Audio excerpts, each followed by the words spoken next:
Kaum muslimin sidang Jumat rahimakumullah, melalui mimbar Jumat ini tidak bosan-bosannya khatib berwasiat, khususnya kepada diri khatib sendiri dan kepada hadirin sekalian.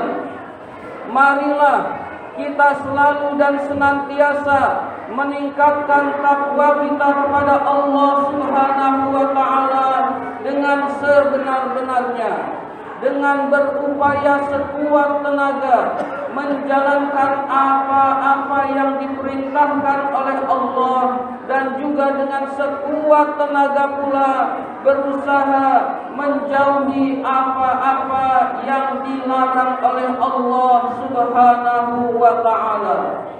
Karena tidak ada kebahagiaan baik di dunia maupun di akhirat kecuali takwa adalah jalan yang menyampaikan pada kebahagiaan itu.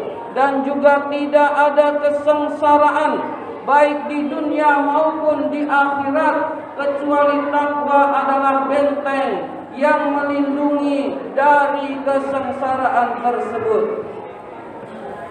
Kaum muslimin sidang Jumat rahimakumullah, saat ini kita sudah berada di dalam bulan Rajab yang merupakan bulannya Allah, yang merupakan bulannya kita memohon ampun kepada Allah, bulannya kita banyak beristighfar guna mendekatkan diri kepada Allah Subhanahu wa taala. Di dalam bulan Rajab ini kita mengenal ada satu peristiwa besar, yaitu peristiwa Isra Mi'rajnya junjungan kita Nabi besar Muhammad sallallahu alaihi wasallam. Isra adalah perjalanan Nabi Muhammad dari Masjidil Haram ke Masjidil Aqsa pada suatu malam. Mi'raj adalah naiknya Nabi Muhammad sallallahu alaihi wasallam dari Masjidil Aqsa ke langit tujuh, ke Sidratul Muntaha, dan bertemu dengan Allah Subhanahu wa taala. Banyak sekali hikmah-hikmah yang bisa diambil daripada peristiwa Isra Mi'raj ini, hadirin sekalian. Namun di antara hikmah yang paling penting adalah perintah sholat 5 waktu. Kaum muslimin sidang Jumat rahimakumullah, apabila Allah memerintahkan puasa, Allah menurunkan ayat Al-Quran, Ya ayyuhalladzina amanu kutiba alaikumus syiyam. Allah memerintahkan zakat, wa aqimus shalah wa atuz zakah. Allah memerintahkan haji, wa atimul hajja wal umrata lillah. Dan banyak lagi perintah-perintah Allah di dalam Al-Quran maupun melalui lisan junjungan kita Nabi Muhammad sallallahu alaihi wasallam. Tetapi untuk sholat ini tidak cukup Allah Subhanahu wa taala hanya menurunkan ayat-ayat Al-Quran, tetapi Rasulnya langsung dipanggil menghadap Allah Subhanahu wa taala. Ini menunjukkan bahwa sholat 5 waktu yang diperintahkan oleh Allah Subhanahu wa taala kepada kita kaum muslimin adalah urusan yang besar, adalah perintah yang besar, adalah perintah yang tidak boleh disepelekan, hadirin sekalian. Sampai untuk memerintahkan sholat 5 waktu tidak cukup Allah menurunkan ayat Al-Quran saja, tetapi Rasulnya langsung dipanggil menghadap Allah Subhanahu wa ta'ala. Oleh karena itu, mari kita anggap perintah sholat 5 waktu ini penting, hadirin sekalian. Yang Allah anggap penting, jadikan itu penting. Yang Allah anggap itu tidak penting, jadikan itu tidak penting. Maka insya Allah kita termasuk orang-orang yang bahagia, hadirin sekalian.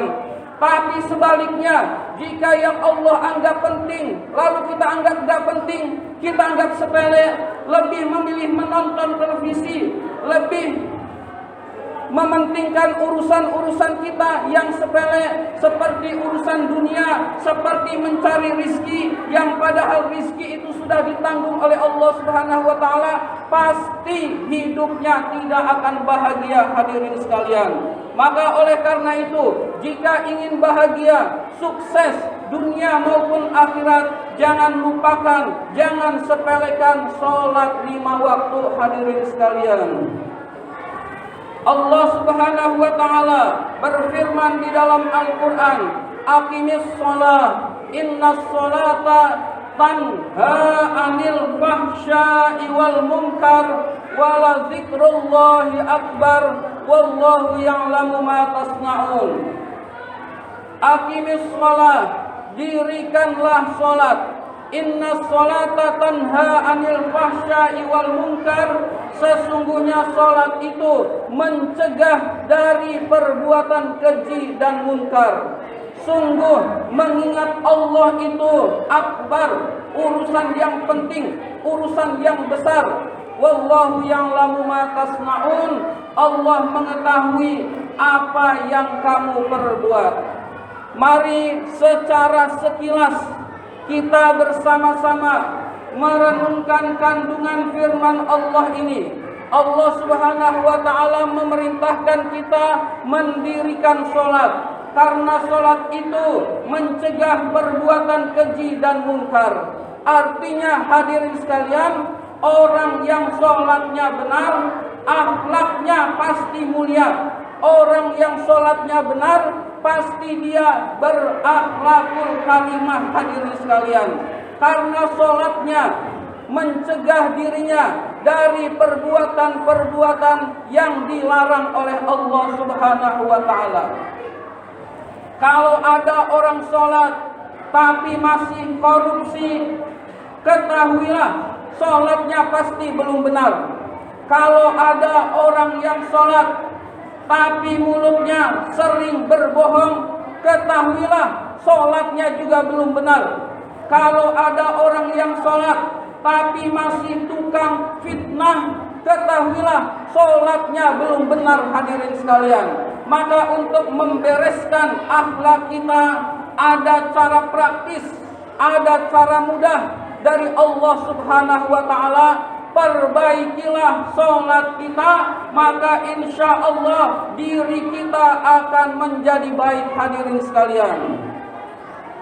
Rasulullah sallallahu alaihi wasallam bersabda, "Awwalu ma yuhasabu bihil abdu yaumal qiyamah as-shalah."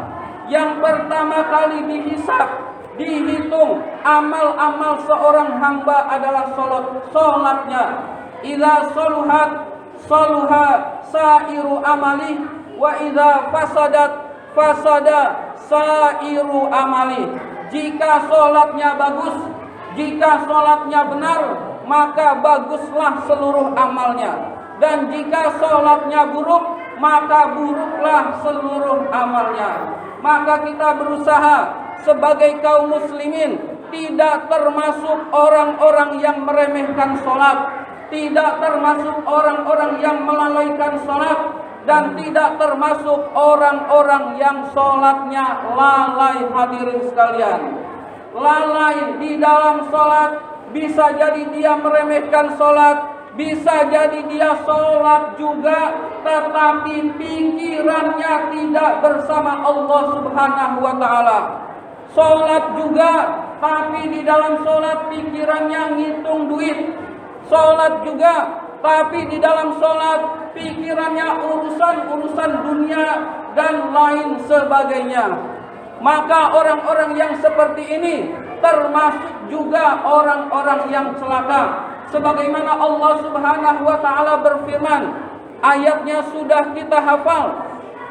Fawailul lil musallin. Celakalah orang-orang yang salat. Ini koma, ada lanjutannya. Alladzina hum an salatihim sahun. orang-orang yang lalai dari sholatnya, hadirin sekalian. Oleh karena itu, jangan sampai kita termasuk menjadi orang-orang yang lalai, tetapi kita hendaklah menjadi orang-orang yang senantiasa mengingat Allah Subhanahu wa taala. Secara tersirat Allah Subhanahu wa taala telah mengajarkan kepada kita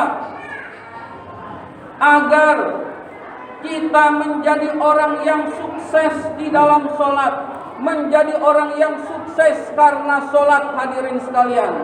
Ayat yang tadi saya bacakan, wala zikrullahi akbar. Sungguh zikrullah, mengingat Allah, akbar, adalah urusan yang paling besar, adalah urusan yang sangat besar. Ayat ini bergandengan dengan sholat, berarti hadirin sekalian, mengingat Allah di dalam sholat adalah urusan yang penting, hadirin sekalian. Kalau kita sholat, tapi sholat kita sambil lalai, sholat kita tidak ingat kepada Allah Subhanahu wa taala, mungkin kita dapat pahala, mungkin ada manfaatnya, tetapi tidak berdampak kepada tujuan sholat, yaitu mencegah dari perbuatan keji dan munkar. Oleh karena itu, kita berusaha untuk memperbaiki sholat. Memperbaiki sholat yaitu dengan kualitas sholat. Kita sholat pakai ilmu, kita sholat pakai ilmu fikih. Ilmu fikih adalah ajaran-ajaran dari Al-Quran dan hadis yang sudah dimudahkan oleh para ulama. Kalau kita mengkaji sendiri Al-Quran, mengkaji sendiri hadis, kerepotan, hadirin sekalian, di samping kita bukan ahlinya. Ulama sudah memudahkan kita. Inilah ilmu fikih. Cara sholat sudah jadi praktis, tinggal kita amalkan. Semuanya berdasarkan Al-Quran dan hadis, maka insya Allah kita akan selamat. Mau mengkaji sendiri boleh, asal ilmunya cukup, asal pengetahuannya memadai. Jangan sampai ilmu kita kurang, mengkaji Al-Quran dan hadis akan banyak kesesatan-kesesatan, hadirin sekalian. Maka sholatlah, belajar ilmu fikih, lalu terapkan sholat itu. Setelah itu khusyuk di dalam sholat, yaitu mengingat Allah Subhanahu wa ta'ala. Allah Subhanahu wa ta'ala berfirman, qad aflahal mu'minun alladzina hum, qad aflahal mu'minun, sungguh beruntung orang-orang yang beriman, alladzina hum fi sholatihim khashi'un, yaitu orang-orang yang khusyuk di dalam sholatnya. Jadi kalau kita ingin menjadi orang yang sukses, maka berusahalah kita untuk berusaha khusyuk di dalam sholat-sholat kita. Maka insya Allah kita akan menjadi orang yang sukses dan juga diridhoi oleh Allah Subhanahu wa ta'ala.